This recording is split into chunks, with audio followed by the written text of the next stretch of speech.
My dear students, today in this video program I am going to describe to you people a very important physical quantity related to electrostatics. It is called electric potential. प्यारे बच्चों, आज के इस video कार्यक्रम में electrostatics से जुड़ी हुई एक बहुत ही महत्वपूर्ण फिजिकल क्वांटिटी की चर्चा करेंगे, जिसको हम लोग इलेक्ट्रिक पोटेंशियल के नाम से जानते हैं।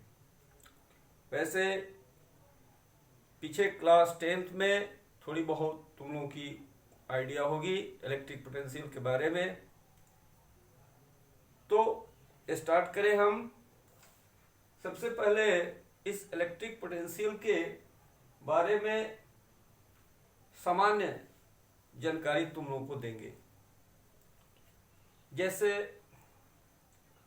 अब तक तुम लोग यही देखा कि यदि कोई सोर्स चार्ज हो तो उस सोर्स चार्ज के द्वारा इलेक्ट्रिक फील्ड प्रोड्यूस होता है, और यदि इलेक्ट्रिक फील्ड प्रोड्यूस करता है तो उस इलेक्ट्रिक फील्ड की जो स्ट्रेंथ है उस रीजन में पाए जाने वाले भिन्न भिन्न पॉइंट्स पर वह क्या होगा,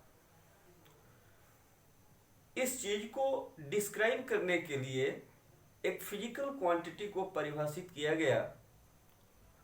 और वह जो फिजिकल क्वांटिटी है एक वेक्टर क्वांटिटी है, और जिसे हम इलेक्ट्रिक फील्ड इंटेंसिटी के नाम से जानते हैं और कैपिटल ई से डिनोट करते हैं।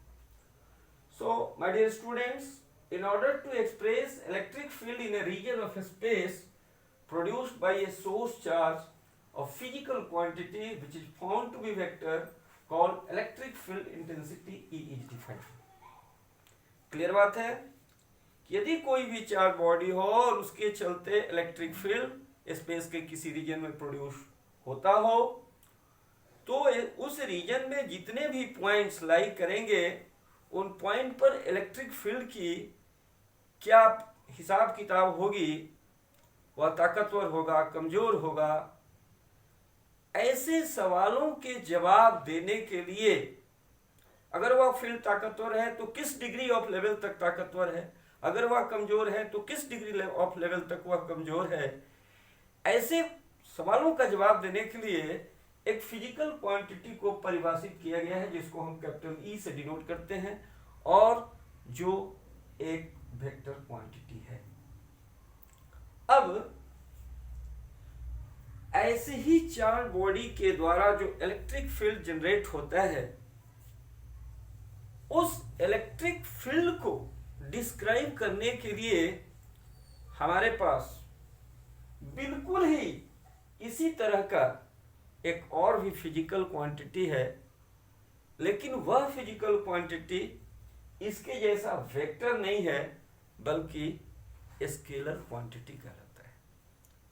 यानी मेरे कहने का मतलब यह है कि किसी भी चार्ज बॉडी या कॉन्फ़िगरेशन ऑफ चार्ज के द्वारा जो इलेक्ट्रिक फील्ड सेटअप होता है उस इलेक्ट्रिक फील्ड को डिस्क्राइब करने के लिए न सिर्फ हमारे पास एक फिजिकल क्वांटिटी है बल्कि दो फिजिकल क्वांटिटीज का सहारा लिया जाता है, जिसमें एक को कैपिटल ई से डिनोट किया जाता है जो कि वेक्टर क्वांटिटी है, और जो दूसरा है उसको हम लोग भी से डिनोट करते हैं और वह एक स्केलर क्वांटिटी है।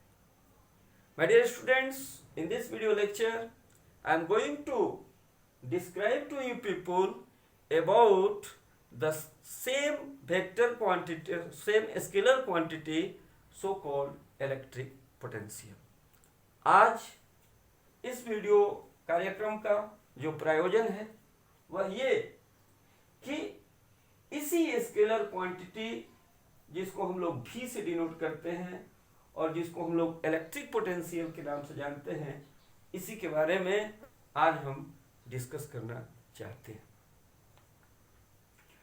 Now what is electric potential? कहते हैं electric potential at a point situated inside the region of an electric field is defined as the amount of work done against the electrostatic force of repulsion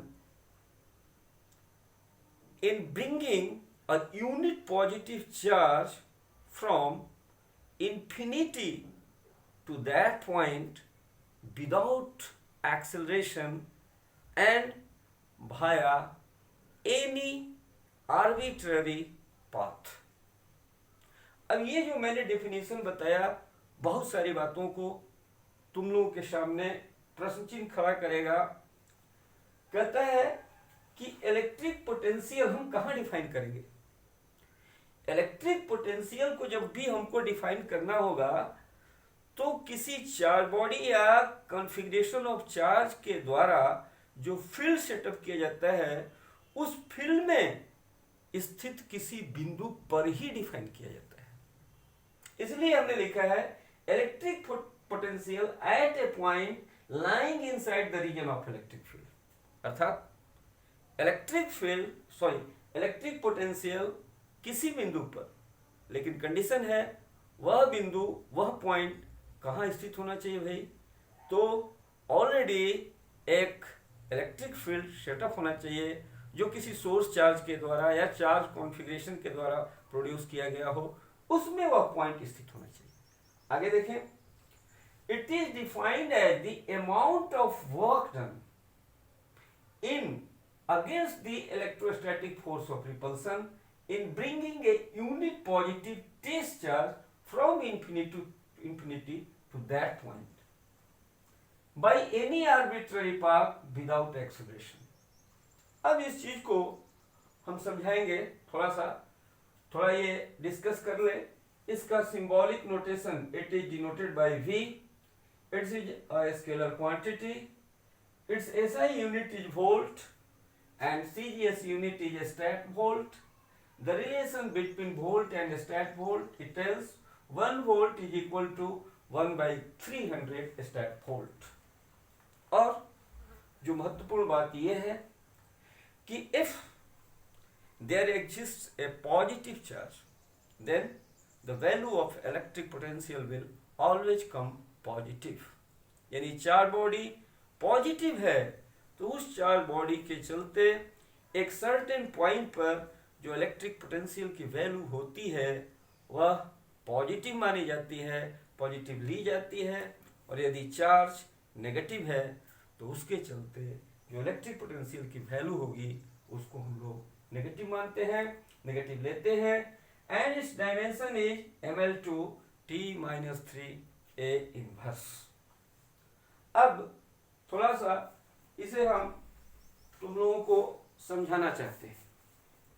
Let us now try to understand ये electric potential जो है किस तरह से इसको हम लोग एक इलेक्ट्रिक फील्ड में कैलकुलेट करते हैं, किस तरह से ये परिभाषित होगी, इन सब बातों को हम देखो बच्चों। इस इलेक्ट्रिक पोटेंशियल का अब हम कॉन्सेप्ट फिगर के माध्यम से तुमको देने की कोशिश कर रहे हैं। मान लो यहाँ पर एक सोर्स चार्ज है और ये सोर्स चार्ज जो है माना जाए कैपिटल Q कूलम का है। स्वाभाविक सी बात है कि यह जो source charge capital Q coulomb का है इसके चारों तरफ इलेक्ट्रिक फील्ड सेटअप होगा। अब इसके द्वारा प्रोड्यूस किए गए इलेक्ट्रिक फील्ड में गौर से देखा जाए, यहां पर हमने दो पॉइंट्स लिया, एक पॉइंट को P मान लें और ये पॉइंट R मान लें। अगर हम यूं कहें कि एक यूनिट पॉजिटिव टेस्ट चार्ज है, यूनिट पॉजिटिव टेस्ट चार्ज, ये हम इस चार्ज को पॉइंट P पर ला करके रख दें। जब ही इस यूनिट पॉजिटिव टेस्ट चार्ज को पॉइंट पी पर रखेंगे, क्लियर बात है कि यह जो चार्ज है यह इसको रिपेल करेगा। I mean to say that this source charge will apply a certain appreciable force on this unit positive trace charge located at the point P, and it is quite obvious that the nature of the force will be repulsive. स्वाभाविक सी बात है कि चूंकि ये भी charge positive है और ये भी चार्ज जिसको हम यूनिट पॉजिटिव टेस्ट चार्ज कर रहे हैं, यह चार्ज भी पॉजिटिव है, दोनों के बीच एक बहुत ही ताकतवर रिपल्सिव फोर्स लगेगा और ये कभी नहीं पसंद करेगा कि ये चार्ज जो है अगर ये पॉइंट पी से चलते हुए और आर पर आना चाहे तो ये कभी नहीं पसंद करेगा कि ये यूनिट पॉजिटिव टेस्ट चार्ज यहां से यहां पर मूव करे। अब थोड़ी सी हम बात इस टेस्ट चार्ज की बात करें। जैसा कि हम पीछे भी बता चुके हैं, यह टेस्ट चार्ज बहुत ही स्मॉल मैग्नीट्यूड का चार्ज होता है और ये मान करके चला जाता है कि ऐसे टेस्ट चार्ज के द्वारा जो अपना इलेक्ट्रिक फील्ड जनरेट किया जाता है, प्रोड्यूस किया जाता है, वह नेग्लिजिबली स्मॉल होता है। फिर भी यदि इस यूनिट पॉजिटिव टेस्ट चार्ज को अगर हम इस पॉइंट P से R तक मूव करें तो हमको क्या करना होगा कि एक एक्सटर्नल फोर्स लगाना पड़ेगा, तभी ये चार्ज P से R पर जाएगा। भाई तो ये जितने फोर्स से इसको रिपेल कर रहा है, कम से कम उतना फोर्स, एक्सटर्नल फोर्स जिसको हम बोल रहे हैं, लगाना पड़ेगा। हालांकि नियमतः उससे ज्यादा फोर्स लगाना पड़ेगा तब ये P से R तक मूव करेगा। लेकिन माय डियर स्टूडेंट्स, यहां जो हम फोर्स की बात करते हैं, एक्सटर्नल फोर्स की जो हम बात करते हैं Fext, यह निश्चित रूप से कितने के बराबर होना चाहिए? -Fe। -Fe का मतलब ये हुआ कि जो इलेक्ट्रोस्टैटिक फोर्स है उतने के बराबर ये एक्सटर्नल फोर्स होना चाहिए। उतने ही के बराबर क्यों? इसका मतलब कि जब ये हमने कंडीशन दिया कि एक्सटर्नल फोर्स जो लगना चाहिए इस यूनिट पॉजिटिव टेस्ट चार्ज पर, तो जितना इलेक्ट्रोस्टैटिक फोर्स ऑफ रिपल्सन इस चार्ज के चलते ये अनुभव कर रहा है उतना ही लगना चाहिए। अगर उतना ही फोर्स लगा तो इसका मतलब कि चूंकि ये दोनों फोर्सेज एक दूसरे के अपोजिट डायरेक्शन में एक्ट कर रहे हैं, तो इसका मतलब कि net force experience by this unit positive test charge will be 0। स्वाभाविक सी बात है। इसलिए हम डेफिनेशन में कहते हैं जस्ट एनफ जो इलेक्ट्रोस्टैटिक फोर्स है, और यदि नेट फोर्स 0 हुआ तो तुम जानते हो if there is no force there is no acceleration. तो हम ये कहते हैं कि इस यूनिट पॉजिटिव टेस्ट चार्ज को इस पॉइंट P से R तक यदि हम लाते हैं तो कैसे लाना है भाई? इस तरह से लाना है कि लाने में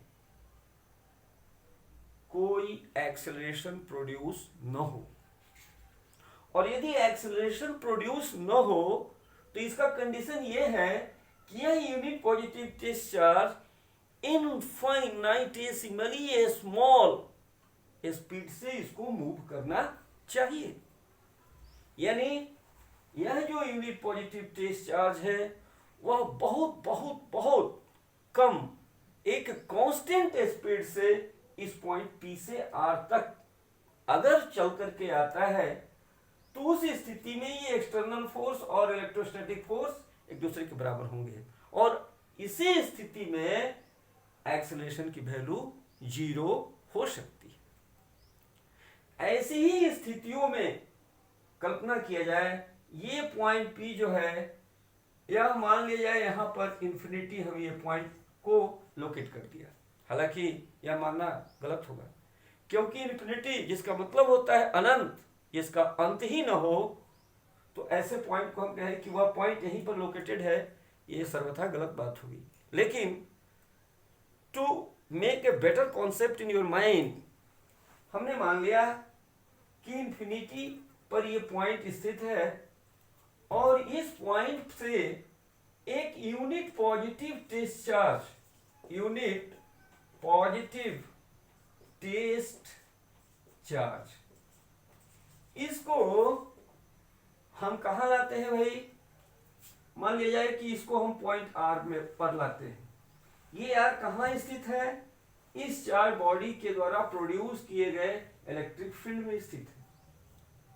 तो वैसी स्थिति में इलेक्ट्रोस्टैटिक फोर्स के अगेंस्ट में जितना वर्क हुआ, वह वर्क ही इस पॉइंट पर इलेक्ट्रिक पोटेंशियल कहलाता है। लेकिन याद रखना है, कंडीशन क्या है? कंडीशन ये है कि इस यूनिट पॉजिटिव टेस्ट चार्ज को, ये कोई जरूरी नहीं कि स्ट्रेट लाइन पाथ से ही मूव करें, नहीं, थ्रू एनी आर्बिट्ररी पाथ, किसी भी पाथ को फॉलो अप करते हुए इस पॉइंट पर इस यूनिट पॉजिटिव टेस्ट चार्ज को पहुंचाना है।